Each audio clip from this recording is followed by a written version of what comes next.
तो चलिए बिना किसी देरी के शुरू करते हैं। आज के इस विश्लेषण में हम एक ऐसे महान आविष्कारक की कहानी पर बात करने वाले हैं जिसने सचमुच इस पूरी दुनिया को बदल कर रख दिया। ये एक ऐसे इंसान की कहानी है जिसका दिमाग अपने समय से सदियों आगे था। हम शुरुआत करेंगे उनकी बेमिसाल प्रेरणा से और जानेंगे कि कैसे उनका जीवन एक तरफ असीमित महानता और दूसरी तरफ एक बेहद गहरे दर्द का अजीब संगम बन गया। जिस इंसान ने दुनिया को रोशनी दी, उसकी खुद की मौत अंधेरे में हुई। जरा सोचिए, ये लाइन अपने आप में कितनी गहरी और दर्दनाक है ना? हम आज जिस जगमगाती चमकदार दुनिया में रहते हैं, उसके ठीक पीछे एक ऐसे जीनियस का संघर्ष छुपा है जिसे जीते जी वो सम्मान कभी मिला ही नहीं जिसका वो हकदार था। ये पूरी कहानी शानदार रोशनी और एक बहुत ही गहरे खामोश अंधेरे के बीच की यात्रा है। चलिए सबसे पहले शुरुआत करते हैं उनके बचपन और एक जीनियस के बनने के सफर से। निकोला टेस्ला के इस असाधारण दिमाग ने बहुत छोटी उम्र में ही आकार लेना शुरू कर दिया था। 1856 में उनका जन्म हुआ और बचपन से ही उनकी कल्पना शक्ति एकदम बेजोड़ थी। लेकिन जब वो महज 5 साल के थे तब घोड़े से गिरकर उनके बड़े भाई की मौत हो गई। इस एक हादसे ने उन्हें जीवन भर के लिए एक गहरे सदमे और अकेलेपन में धकेल दिया। पर संघर्ष यहीं खत्म नहीं हुए। टीनेज में उन्हें हैजा यानी कॉलेरा जैसी जानलेवा बीमारी ने जकड़ लिया। मतलब मौत बिल्कुल उनके सिर पे मंडरा रही थी, लेकिन उनके अंदर ना इंजीनियरिंग पढ़ने की एक अलग ही जिद थी। उनके पिता ने वादा किया कि अगर वो बच गए तो उन्हें इंजीनियरिंग के लिए भेजा जाएगा, और सच मानिए उसी जिद ने उन्हें बचा लिया। आखिरकार 1884 में अपनी जेब में महज 4 सेंट, जी हाँ सिर्फ 4 सेंट लेकर ये युवा अपनी किस्मत आजमाने अमेरिका पहुंच गया। पता है, टेस्ला का दिमाग किसी जादू या कह लें किसी सुपर कंप्यूटर से कम नहीं था। उनके पास फोटोग्राफिक मेमोरी थी।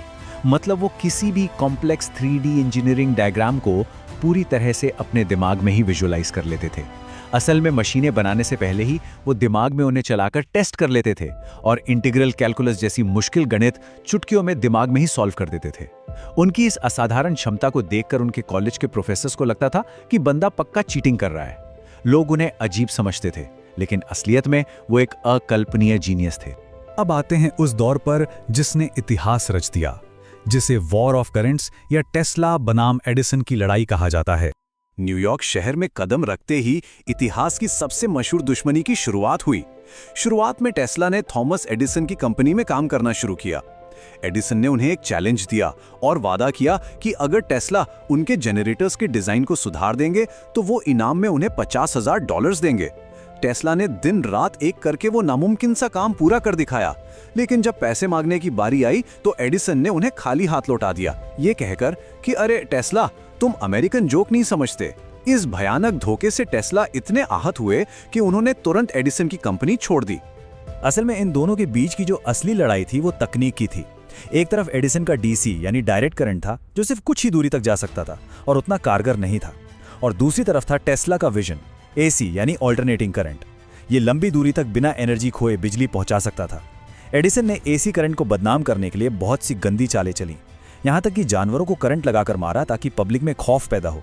लेकिन कहते हैं ना, सच्चाई की जीत होती है। अंततः टेस्ला का सुपीरियर एसी करंट ही पूरी दुनिया का भविष्य बन गया। पर यह सफर इतना आसान थोड़ी था। एडिसन की कंपनी छोड़ने के बाद कुछ धोखेबाज बिजनेसमैन ने भी टेस्ला को बुरी तरह लूटा।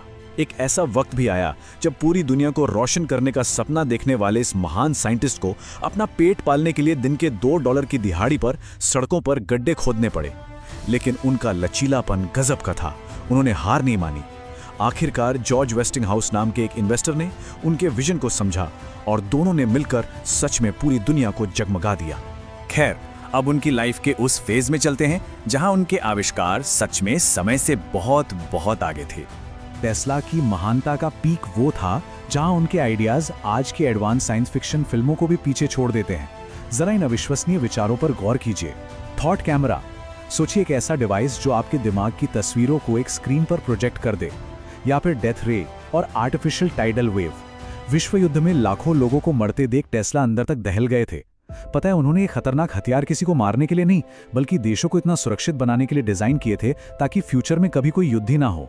वो एक ऐसी दुनिया का सपना देख रहे थे जहां वायरलेस तकनीक से हर घर में बिल्कुल मुफ्त बिजली पहुंचे। और यहाँ एक बहुत ही दिलचस्प किस्सा है कि कैसे उनका एक छोटा सा आविष्कार पूरी तबाही मचा सकता था। इसे स्टीम पावर्ड ऑसिलेटर कहते थे। ये बस एक पॉकेट के आकार की मशीन थी जो एक खास फ्रीक्वेंसी जनरेट करती थी। कॉन्सेप्ट ये था कि जब ये फ्रीक्वेंसी किसी बिल्डिंग के नेचुरल वाइब्रेशन से मैच कर जाती तो वहाँ भूकंप जैसा कंपन पैदा हो जाता था। कहा जाता है कि एक बार टेस्ला ने इसे न्यूयॉर्क के मशहूर ब्रुकलिन ब्रिज पे टेस्ट किया था और उस विशाल पुल में इतनी तेज कंपन शुरू हो गई थी कि उन्हें फौरन उसे रोकना पड़ा। लेकिन हर महान कहानी में एक दुखद मोड़ आता है। अब बात करते हैं उन संघर्षों और धोखों की जिसने टेस्ला को तोड़ दिया। जो इंसान समय से बहुत आगे चलता है उसे अक्सर समय ही कुचल देता है। 30 करोड़ डॉलर। सोचिए, जब उनके दोस्त जॉर्ज वेस्टिंगहाउस की कंपनी भारी कर्ज में डूब गई और दिवालियां होने वाली थी तो उन्होंने टेस्ला से मदद मांगी। टेस्ला ने बिना एक पल गवाए अपनी करोड़ों डॉलर की रॉयल्टी का कॉन्ट्रैक्ट वहीं फाड़ कर फेंक दिया ताकि उनके दोस्त की कंपनी बच सके। इस एक कदम ने दिखा दिया कि उनके लिए इंसानियत और विज्ञान पैसों से कहीं ज्यादा बढ़कर थे। पर किस्मत के खेल भी अजीब होते हैं। एक रात उनकी लैब में भयानक आग लग गई। इस आग ने सिर्फ उस बिल्डिंग को नहीं जलाया बल्कि टेस्ला के वायरलेस एनर्जी, रेडियो कम्युनिकेशन और बरसों की जो दिन रात की मेहनत थी उसके सारे डिजाइन्स को पल भर में राख कर दिया। ये एक ऐसा गहरा घाव था जिससे टेस्ला शायद कभी पूरी तरह उभर ही नहीं पाए। और इस पूरी बर्बादी का फायदा दुनिया ने कैसे उठाया? उसी दौरान गुग्लिल्मो मार्कोनी नाम के शख्स ने टेस्ला के 17 चुराए हुए पेटेंट्स का इस्तेमाल किया और दुनिया का पहला रेडियो मैसेज भेज दिया। पूरी दुनिया में मार्कोनी रातों रात स्टार बन गए, जबकि जो असली हकदार थे टेस्ला, उनके पास अपनी उस जली हुई लैब को दोबारा खड़ा करने तक के पैसे नहीं बचे थे। और अब हम पहुंचते हैं इस कहानी के उस आखिरी हिस्से पर जो सच में आपको अंदर तक झकझोर देगा। अकेलेपन और गुमनामी का वो दौर। इंसानियत के लिए अपना सब कुछ न्यौछावर कर देने वाले इस महान आविष्कारक के जीवन का आखिरी चैप्टर बहुत ही रुला देने वाला है। अपने जीवन के आखिरी 10 साल उन्होंने न्यूयॉर्कर होटल के कमरा नंबर 3327 में बिल्कुल अकेले काटे। वो समाज से पूरी तरह कट चुके थे। उनकी सुनने की क्षमता इतनी ज्यादा सेंसिटिव हो चुकी थी कि मीलों दूर चलती ट्रेन की आवाजें और कमरे में उड़ती एक छोटी सी मक्खी की आवाज भी उनके कानों में हथौड़े जैसी बजती थी। इस असहनीय पीड़ा ने उन्हें दुनिया से और भी दूर कर दिया। अंत समय में शहर के वो बेजुबान कबूतर ही उनके इकलौते साथी और परिवार बनकर रह गए थे।